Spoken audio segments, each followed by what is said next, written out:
A cry for help reached the stars, and Earth responded in fury. The human fleet emerged from faster-than-light travel at the edge of the Andali system. For a moment, everything was silent. Then the sensors came alive with data, and the silence shattered. 70 Crothian warships detected, Lieutenant Hana reported, her voice tight. They're in a blockade formation around the fourth planet. Admiral, I'm reading. Oh God. Admiral Taemin looked at his screen. The Velian homeworld was dying. Fires covered entire continents. Orbital stations hung in space as broken wreckage. Even from this distance, the destruction was visible. Are there any Velian ships left? Taemin asked. Negative, sir. No active signatures. The Crothians have complete control of the system. Then let's change that. All ships battle formation, prepare to engage. The human fleet moved forward, spreading out into an attack pattern. The Crothians detected them immediately. Their ships turned to face this new threat, weapons charging. A communication came through. The translation took a moment, but then a harsh voice filled the bridge. Unknown vessels. You are in Crothian Dominion space. Identify yourselves immediately, or be destroyed. Admiral Taemin stepped forward. This is Admiral Taemin of Earth's United Defense Fleet. We have come in response to the Velian distress call. You will withdraw your forces immediately. There was a long pause. Then the Crothian commander, Fraktos, responded. His voice carried contempt and amusement. Earth? We have no record of this species. You are either very brave or very stupid. This system belongs to the Dominion. The Velians are being removed. This does not concern you. You are committing genocide, Taemin replied, his voice cold. That concerns us. Withdraw now, or we will make you withdraw. Fraktos laughed. You dare threaten the Dominion? We have conquered 50 star systems. We have destroyed species far more advanced than yours. Leave now, and we will let you live. Stay, and we will add humanity to the list of extinct races. Taemin smiled, though there was no warmth in it. We are humanity. We have crossed the stars not to conquer, but to answer a cry for help. You will withdraw, or you will learn why Earth has never been conquered. Then die with the Velians. The communication cut off. All ships, Taemin ordered. Engage at will. The Crothian fleet attacked first.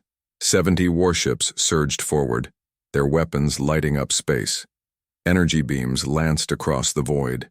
Missiles streaked toward the human fleet. The human ships scattered, dodging and weaving. Their point defense systems shot down incoming missiles.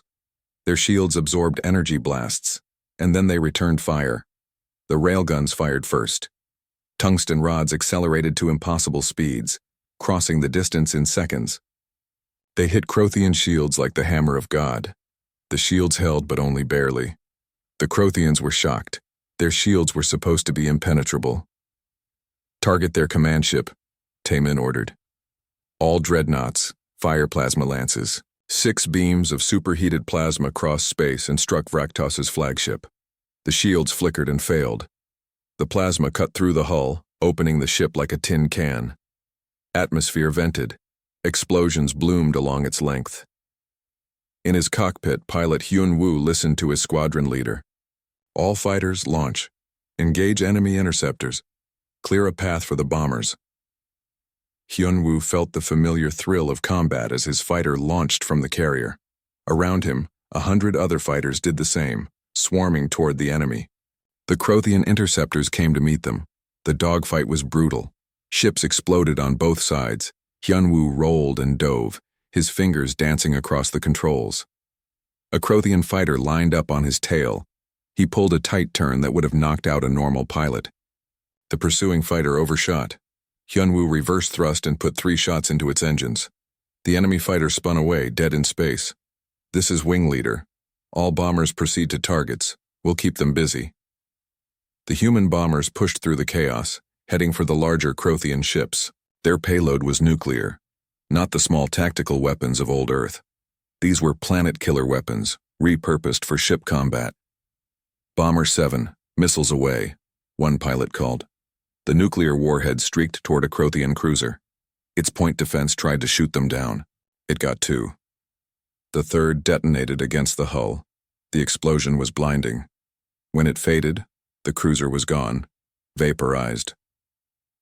On the Righteous Fury, Sergeant Bo-Ra suited up with her boarding team. Admiral Taemin had ordered a bold move. While the fleet kept the Crothians busy, boarding parties would capture enemy ships. "Listen up," Bo-Ra told her squad. "These aliens think they're unstoppable. Let's show them what happens when they pick on someone who can fight back.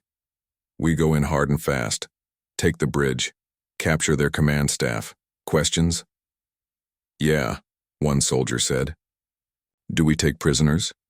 Bo-Ra checked her rifle. "If they surrender, yes. If they don't, no mercy. These bastards were exterminating civilians. Remember that." The boarding craft launched from the Righteous Fury, flying through the battle toward a crippled Crothian destroyer. Point defense fire tried to stop them, but human fighters cleared the way. The craft slammed into the destroyer's hull, cutting through with plasma torches. Bo-Ra was first through the breach. The Crothian crew was waiting. They were tall, almost 3 meters, with thick armor-like skin and 4 arms. They carried energy weapons and roared challenges in their harsh language. Bo-Ra shot the first one between the eyes. Her squad poured through behind her, firing in controlled bursts. The Crothians were strong and tough, but they weren't prepared for human tactics. Bo-Ra's team moved like water, flowing through the corridors, covering each other, never staying in one place. They fought their way to the bridge. The Crothian captain was there, screaming orders. When he saw the humans, he grabbed a weapon and charged. Bo-Ra waited until he was close, then shot both his knees. He went down hard. "Bridge secured," she reported. "Destroyer vengeance is ours." Across the battlefield, similar scenes played out. Human boarding parties captured 3 Crothian ships. The Crothians, who had always fought enemies weaker than themselves, were unprepared for opponents who fought with such ferocity. Admiral Taemin watched the tactical display. The battle had been raging for 4 hours. The Crothians had lost half their fleet, but they weren't retreating. They were regrouping for another attack. "Sir, we're detecting new contacts," Hana reported. "Crothian reinforcements, 30 more ships." Taemin felt his stomach sink. Could they fight 100 Crothian ships? ETA? 2 hours, sir. That changed things. They couldn't fight that many, but they could do what they came here to do. Contact Commander Mi-sun. Tell her the window just got smaller. She needs to land now and get those survivors out. We'll buy her as much time as we can. On the assault carrier Swift Justice, Commander Mi-sun received the message. "All teams, we're going in. Expect heavy resistance on the ground." The dropships launched, carrying Mi-sun's strike team toward the burning planet below. The Crothians tried to intercept them, but the human fleet created a corridor of fire, destroying anything that got close. The dropships hit atmosphere, shaking violently. Mi-sun could see the devastation below. Cities reduced to rubble. Forests burned to ash. This had been a beautiful world. Now it was a graveyard. "Landing zone in sight," the pilot announced. "It's hot down there, Commander." "I'd be disappointed if it wasn't," Mi-sun replied. The ships landed in what used to be a city. Crothian ground forces were everywhere. Mi-sun's team poured out of the transports, immediately engaging the enemy. The Crothians used heavy weapons and powered armor, but the humans used speed and precision. Sergeant Bo-Ra, who had left the captured ship to join the ground assault, led a squad through the ruins. "According to our intelligence, there are underground shelters in this district. That's where the survivors would be." They found the entrance buried under collapsed buildings. It took precious minutes to clear the rubble. All around them, the sound of battle echoed. Finally, they broke through. The shelter was dark and cold. Bo-Ra activated her helmet light and descended the stairs. At the bottom she found them. Velians, hundreds of them, huddled together in the darkness. They were thin, starving, terrified. Their pale blue skin was dirty and bruised. Their large eyes stared at the human soldiers in confusion and fear. Mi-sun spoke through her translator. "We are from Earth. We received your distress call. We are here to take you home." An elderly Velian stepped forward. His voice shook. "You, You came? Someone actually came? Yes, Misun said gently. But we need to hurry. Can you walk? We can run if it means living, the elder replied. They began evacuating the survivors. More shelters were found, more Velians rescued. They loaded them onto the transports as fast as they could. All the while, the human fleet fought desperately above, holding off the Crothians. Finally, 6 hours after the battle began, Commander Misun sent the signal.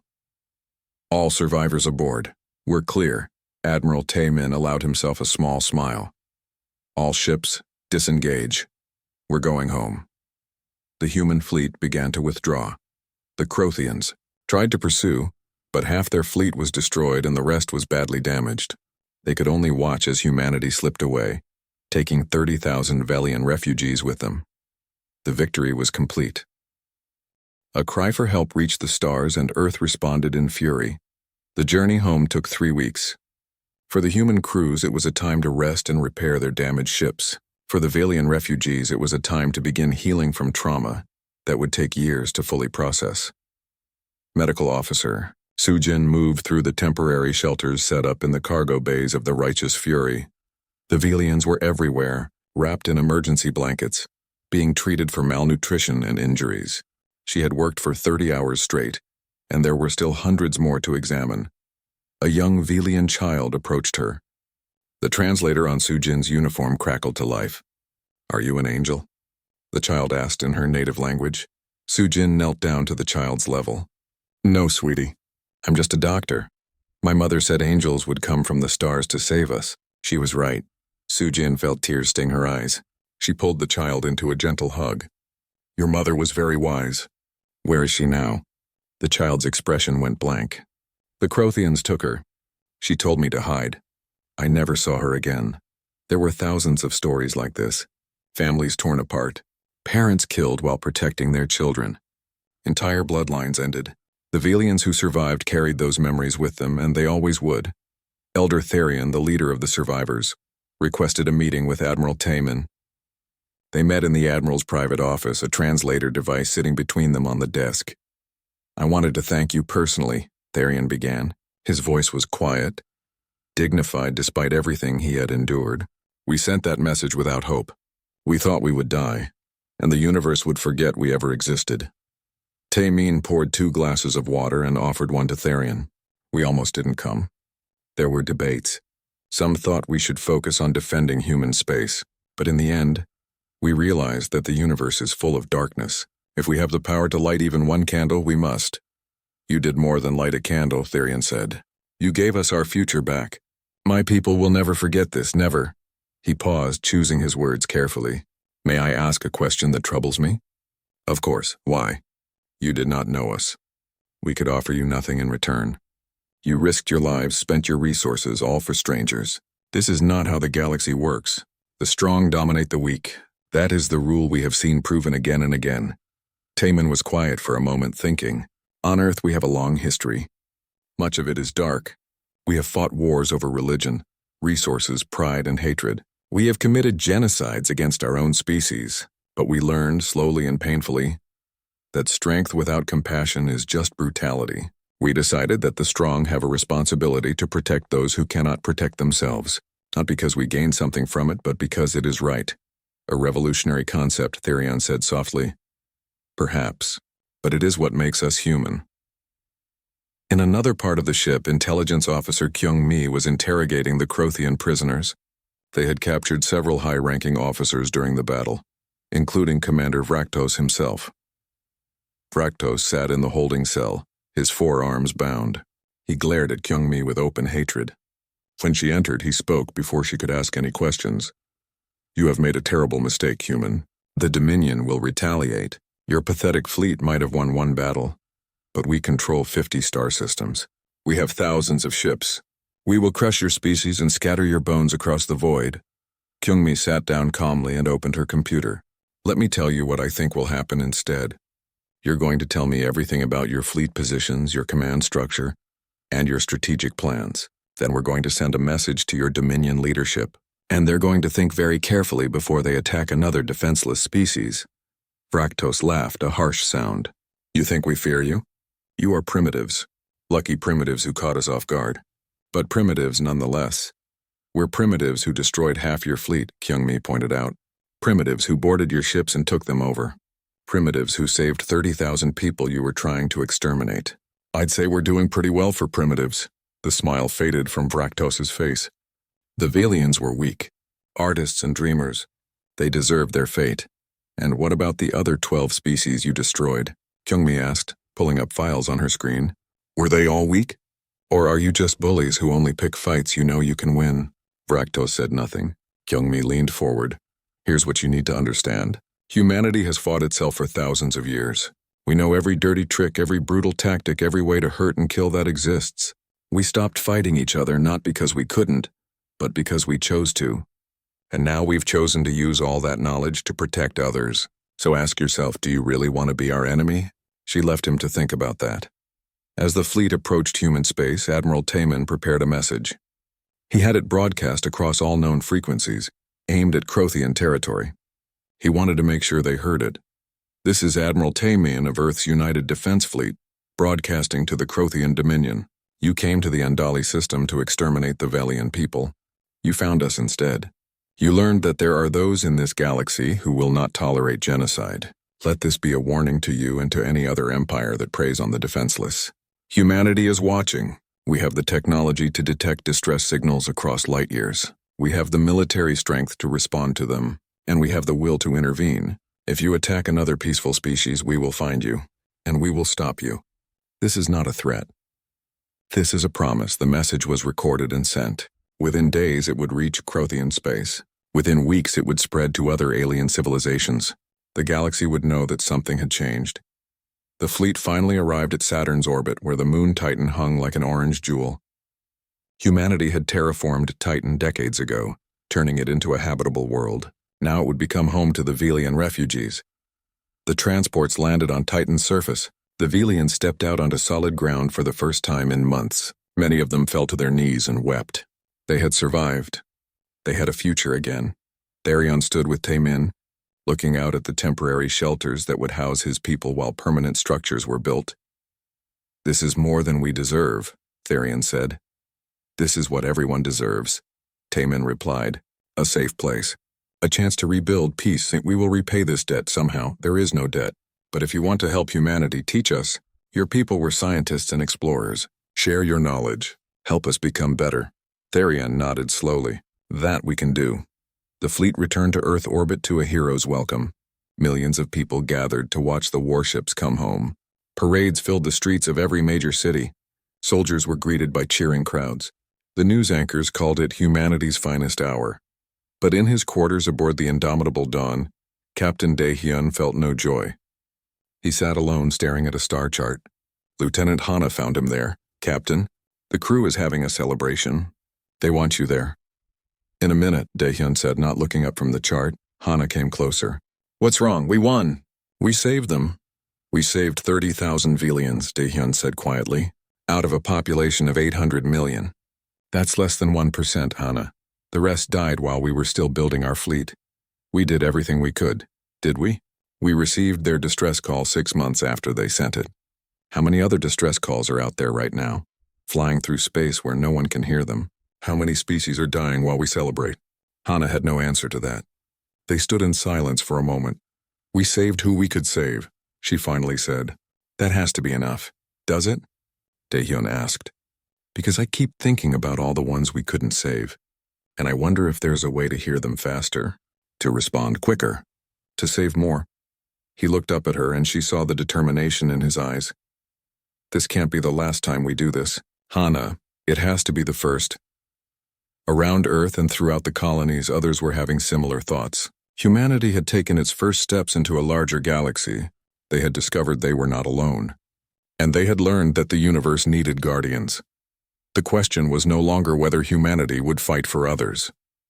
The question was how far they were willing to go, and how many more they could save before it was too late. On Titan, Velian musician Lyria played her instrument for the first time since the invasion. The sound was haunting and beautiful, a song of loss and hope mixed together. Human composer Minna listened, tears streaming down her face. Would you teach me? Minna asked when the song ended. Lyria looked at her, surprised. You want to learn our music?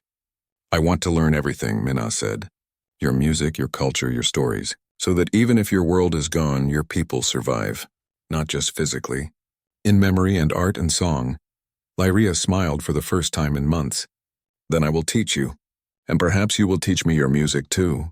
It would be an honor. In the ruins of the Velian homeworld, the fires still burned. But somewhere in space, the message of what humanity had done was spreading, and in the dark corners of the galaxy, the helpless and the hunted dared to hope. Maybe they were not alone after all. A cry for help reached the stars, and Earth responded in fury. 6 months after the Battle of Andali, life had changed across human space. The Velians had settled into their new home on Titan, building cities that blended their architectural style with human designs. Their scientists worked alongside human researchers, sharing knowledge that had taken their species thousands of years to accumulate. Their children attended schools with human children, learning each other's languages and customs. Velian musician Lyria stood on a stage in New Shanghai, performing alongside human composer Minna. Their music was something entirely new, a fusion of two species' artistic traditions. The concert hall was packed. When the final note faded, the audience rose in thunderous applause. They love it, Minna whispered, grinning. They love that we survived, Lyria replied. The music is just a reminder that beauty can grow from tragedy. But not everyone was celebrating. In the depths of Crothian space, far from Earth, the Dominion leadership gathered to discuss the human problem. They humiliated us, one general snarled, his forearms gesturing angrily. Half our fleet destroyed by an unknown species. Our authority questioned. If we do not respond with overwhelming force, every conquered world will see this as weakness. The Crothian supreme leader raised one clawed hand for silence. Patience. We have studied these humans. They are dangerous, yes, but they are also naive. They think one victory makes them powerful. Let them believe that. While they celebrate, we prepare. We will crush them when they least expect it. On Earth, diplomat Jiwoo stood before the Planetary Council, arguing for something unprecedented. We cannot simply wait for distress signals to reach us by accident. We need a systematic approach to monitoring deep space for signs of civilizations in danger. A council member from the African Union spoke up. Such a system would be enormously expensive. And what gives us the right to interfere in other species' affairs? The right? Jiwoo's voice rose with passion. When you see someone drowning, do you ask if you have the right to save them? Or do you just save them because it's the right thing to do?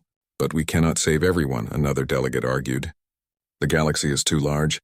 We would bankrupt ourselves trying to be heroes. Then we save who we can, Jiwoo replied. We do what we can, where we can. Isn't that better than doing nothing? The debate continued for hours, but eventually a proposal was approved. Earth would establish the Guardian Initiative, a network of deep space monitoring stations designed to detect distress signals and signs of interstellar conflict. Engineer Sung-ho was put in charge of the project. Sung-ho stood in the construction bay, looking at the prototype monitoring station. It was enormous, bristling with sensors and communication arrays. If this works, we'll be able to detect distress signals from halfway across the galaxy, he explained to Admiral Taemin. We'll know when someone needs help long before their cry for help reaches us by accident. And if we detect something? Taemin asked. Then we respond. Fast. The first Guardian station was deployed 3 months later, positioned at the edge of human space. Within weeks, 2 more were built and deployed. The network was growing. Meanwhile, something unexpected was happening. Other alien species had heard about what humanity did at Andali, and they wanted to make contact. The first to arrive were the Talari, a race of insect-like beings who had been fighting a defensive war against a different empire for decades. Their ambassador arrived at Earth with a simple message. We heard you fight for others. Will you fight with us? Next came the Vexian Collective, a group of artificial intelligences who had achieved sentience and been hunted by their creators. They sought asylum and offered their advanced computing technology in exchange. Then the Ashvan Republic arrived, a proud warrior culture who respected strength, but also honor. They proposed an alliance, offering military support in exchange for access to human medical technology. diplomat Ji Woo found herself hosting a gathering that would have been unthinkable a year ago. Representatives from 4 different species sat in the United Nations building, discussing the formation of a galactic coalition for mutual defense. We each fight alone against empires that would destroy us. The Talari ambassador clicked through her translator. But together we might survive, perhaps even win. The humans have shown that intervention can succeed, the Ashvin representative added. They stopped the Crothians at Undali. If we combine our strengths, we could stop other aggressors. Jiwoo looked around the table. Then let us form this coalition. Not as conquerors, but as defenders. We protect each other, and we protect those who cannot protect themselves. The vote was unanimous. The Galactic Coalition was born, but the peace would not last. In the Talari home system, far from Earth, Crothian ships appeared without warning. This time they came with a much larger fleet. 200 warships dropped out of faster-than-light travel and immediately began bombarding Talari colonies. The Talari defense fleet fought bravely, but was outnumbered 3-1. Within hours they were on the verge of total defeat. The Talari sent a desperate message to their new allies. On Earth, the Guardian network picked up the distress signal almost immediately. Admiral Taemin was woken in the middle of the night by the emergency alert. He read the message and immediately gave orders. Activate the Guardian fleet. All available ships are to proceed to the Talari system at maximum speed. We're not letting another species die on our watch. The Guardian fleet was humanity's new rapid response force. It consisted of 20 of the fastest warships humans had built, plus support vessels and dedicated assault carriers. Young-soo, now promoted to admiral after his intelligence work during the Andali campaign, commanded the fleet from the new dreadnought shield of the innocent. Sergeant Bora and pilot Hyunwoo were both assigned to the Guardian fleet. They had become symbols of humanity's commitment to protecting others. Bora commanded the 1st Guardian Regiment, specialized in boarding actions and planetary assault. Hyunwoo led the fighter wings, training new pilots in the aggressive tactics that had devastated the Crothians at Andali. The Guardian fleet made the journey to Talari space in record time, pushing their engines to the limit. They arrived to find the Talari defense force down to their last few ships, orbital platforms in flames, and Crothian landing forces preparing to invade the surface. All ships, engage immediately, Young-soo ordered. Show them that the coalition does not abandon its allies. The human ships tore into the Crothian fleet with fury. The Crothians had expected easy prey. Instead, they found opponents who had been preparing for this fight for 6 months. The humans had new weapons, better tactics, and most importantly, they had arrived in time. Pilot Hyunwoo led his squadron through the Crothian formation, targeting their command ships. Remember, these are the same bastards who tried to exterminate the Velians. No mercy, no hesitation. His fighters weaved through enemy fire, dodging and rolling. Hyunwoo locked onto a Crothian cruiser and fired a full spread of missiles. The cruiser's shields collapsed under the assault and the ship broke apart. On the ground, Sergeant Bora's regiment dropped onto the Talari homeworld to reinforce their defensive positions. The Crothians had already landed thousands of soldiers and were advancing on the capital city. Bora's troops hit the Crothian flank like a hammer. They used urban terrain to their advantage, turning every building into a fortress, every street into a kill zone. The Crothians, accustomed to overwhelming weaker opponents, found themselves in a grinding battle against soldiers who would not yield. Hold this intersection, Bora ordered her squad. Nothing gets through. A Crothian assault team tried to break through. They had superior numbers and heavy weapons.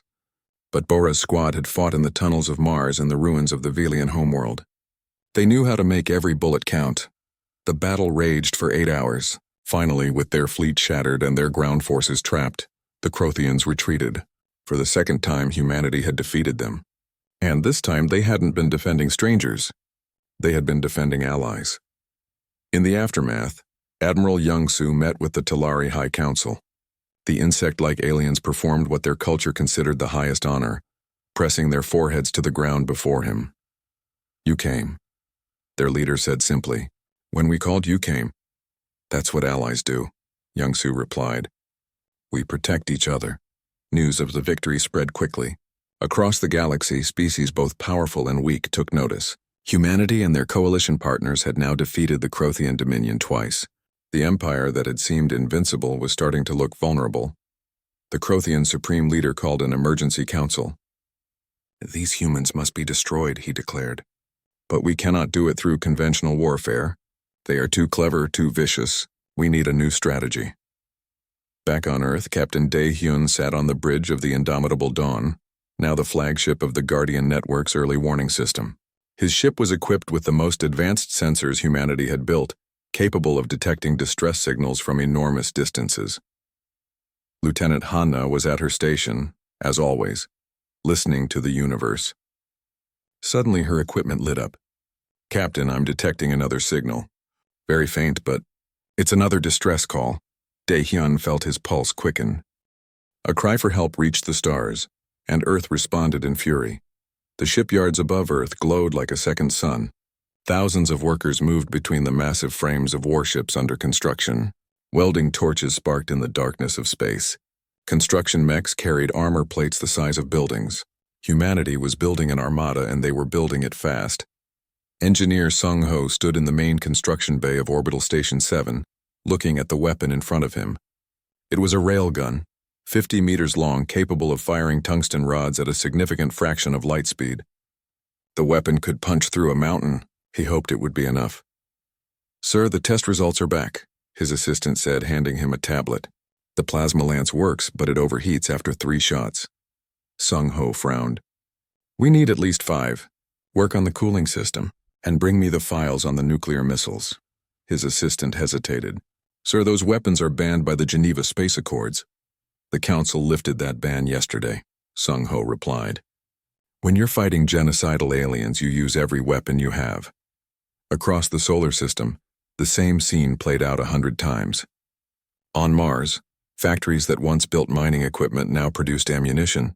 On Europa, ice miners retrained as soldiers. On the Moon, pilots practiced combat maneuvers in the simulators.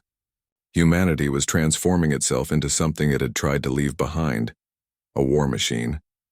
Admiral Taemin stood on the bridge of his flagship, the Righteous Fury.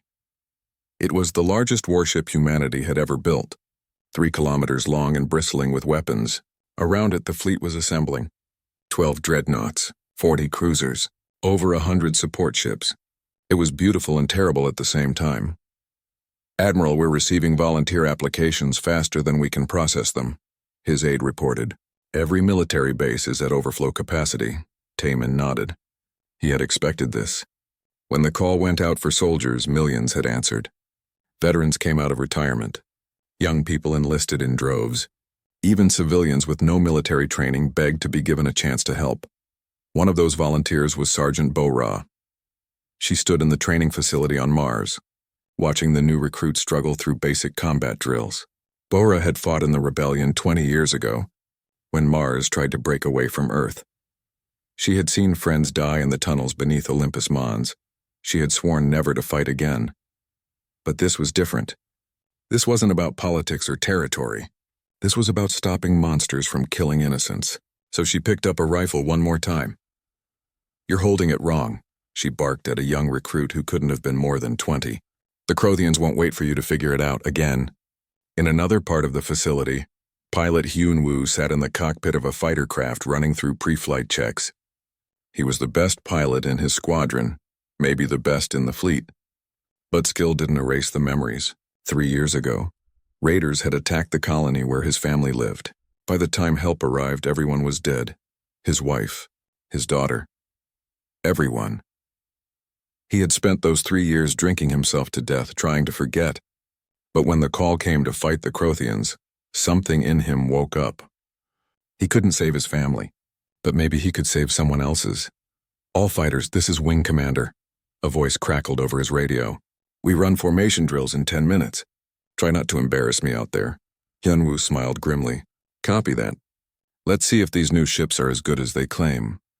While the military prepared for war, the scientists tried to understand the enemy. Young Soo and his intelligence team worked around the clock, intercepting and translating Crothian communications. What they discovered was horrifying. The Crothian Dominion was an empire that spanned 50 star systems. They had been expanding for over 300 years, conquering every species they encountered. Some species were enslaved, others were simply exterminated.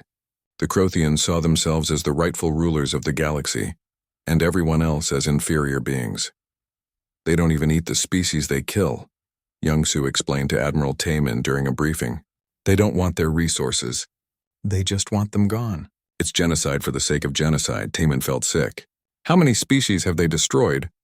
We've identified at least 12 extinct civilizations in territories they control. The actual number could be much higher. And the Velians are next.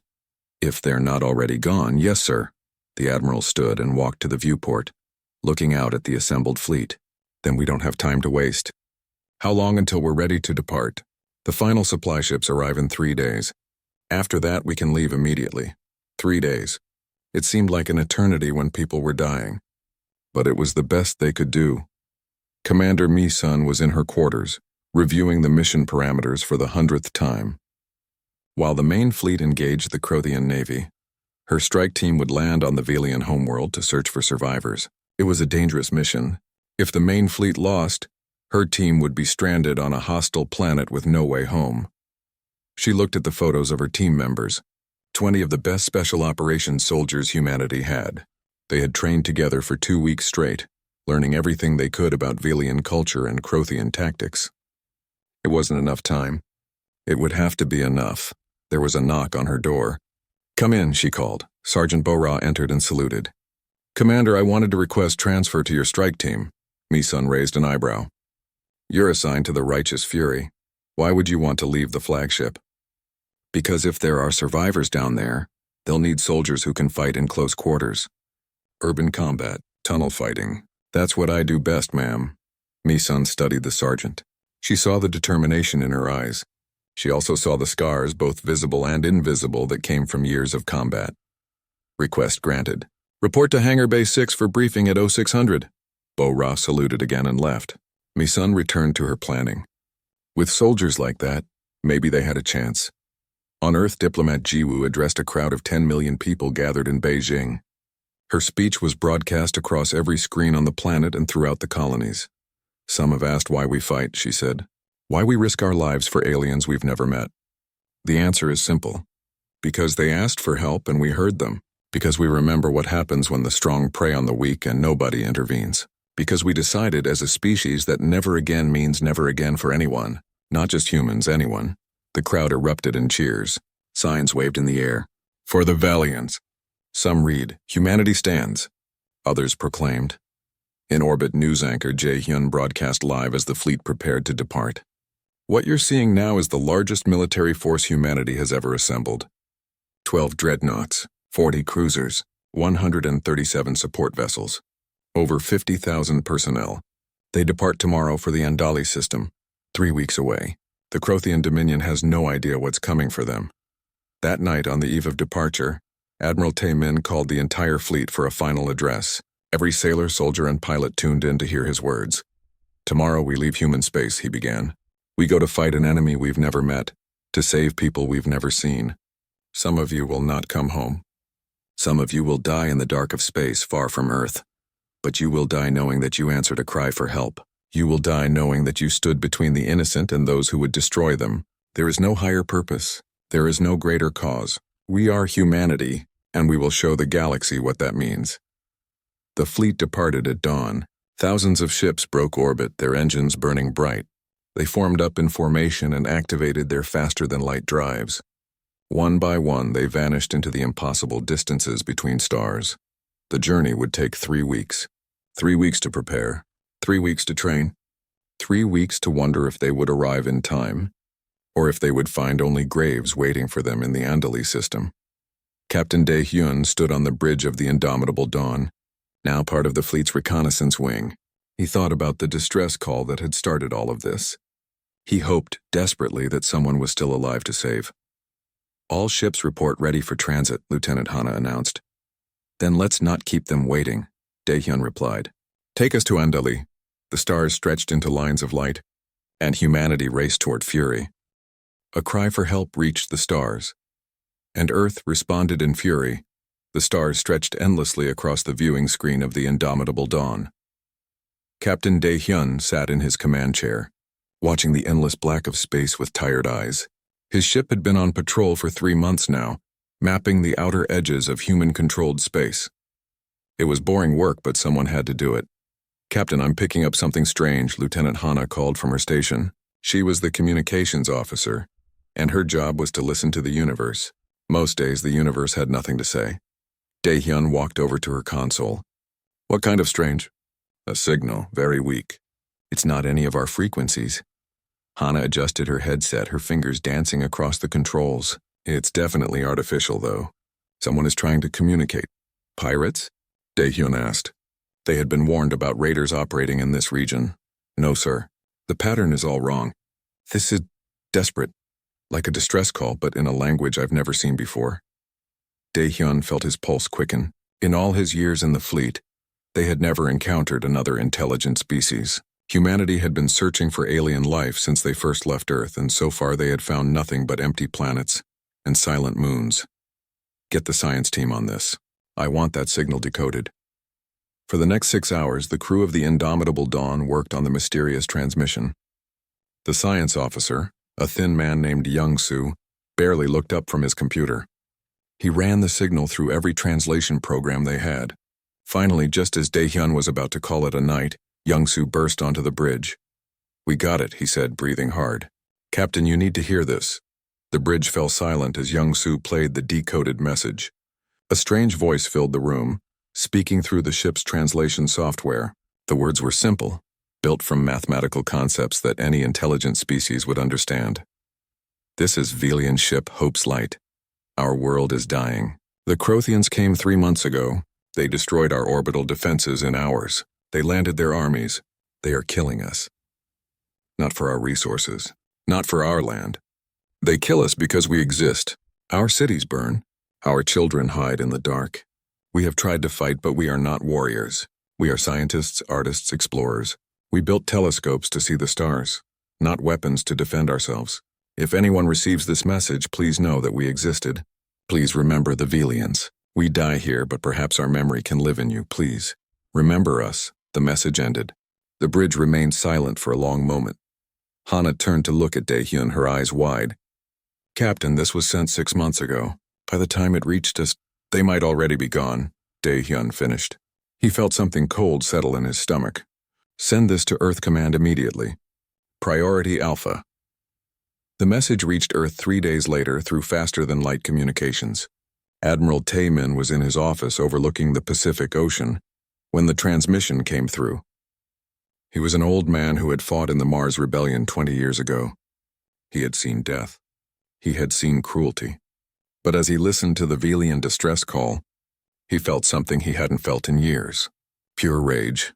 He called an emergency meeting of the Planetary Council that same day. The council chamber was a massive circular room where representatives from every nation and colony gathered to make decisions for humanity. Hundreds of delegates filled the seats, their faces appearing both in person and through holographic projection from Mars, Europa, and the distant colonies. Diplomat Ji Woo stood at the center podium. She was young for her position, only 35, but she had a reputation for passionate speeches. Today she would need every bit of that passion. "Members of the council," she began, her voice carrying through the chamber. "You have all heard the Velian transmission. I stand before you to argue that we must act." A delegate from the European Union stood. "With all respect, this is not our fight. We have a policy of non-interference in alien affairs." "What affairs?" Ji-woo shot back. "This is genocide. This is extermination. And you want to talk about policy?" Another delegate spoke up. "Even if we wanted to help, the Andali system is 3 weeks away at maximum FTL speed. They could already be extinct." Admiral Taemin rose from his seat in the military section. All eyes turned to him. When the admiral spoke, people listened. "They might be dead," he said quietly. "But what if they're not?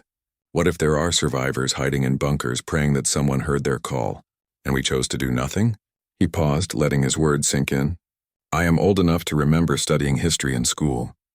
I learned about Rwanda, about the Holocaust, about every time in human history when people looked away while others were slaughtered. Every time we said never again. So I ask you, council members, what do those words mean if we do nothing now?" The chamber erupted in discussion. Delegates argued back and forth. Some said humanity couldn't afford a war with an unknown enemy. Others said the moral imperative was clear. The debate raged for hours. Finally, the vote was called. The results came back unanimous. Every single delegate voted to intervene. Ji-woo read the declaration aloud, her voice shaking with emotion. Humanity will not stand idle while another species faces extinction. We mobilize for war, not for conquest, not for resources, but because someone cried for help and we heard them. Across Earth and her colonies, the news spread like wildfire. Within hours, military bases activated. Shipyards began working around the clock. Soldiers reported for duty. Citizens donated money for the war effort. Nobody was forced to help, but everyone wanted to. Captain Dae-hyun watched the news broadcast from his ship, still stationed at the edge of explored space. He saw Admiral Tae-min giving orders to assemble the fleet. He saw Ji-woo speaking to crowds about humanity's responsibility to protect the innocent. He saw Engineer Sung-ho explaining the new weapons they were building, and he thought about that message. That desperate, hopeless message from a dying species that never expected anyone to answer. Plot a course back to Earth orbit, he told his crew. We're going to be part of this. We're going to answer that cry for help. Lieutenant Hana smiled at her station. It's about time humanity did something right. The indomitable Dawn turned away from the empty frontier and headed home. Behind them, the signal still echoed through space, bouncing off asteroids and gas clouds, traveling endlessly through the dark. A monument to a people who thought they would be forgotten, but they were wrong. Humanity had heard them, and humanity was coming.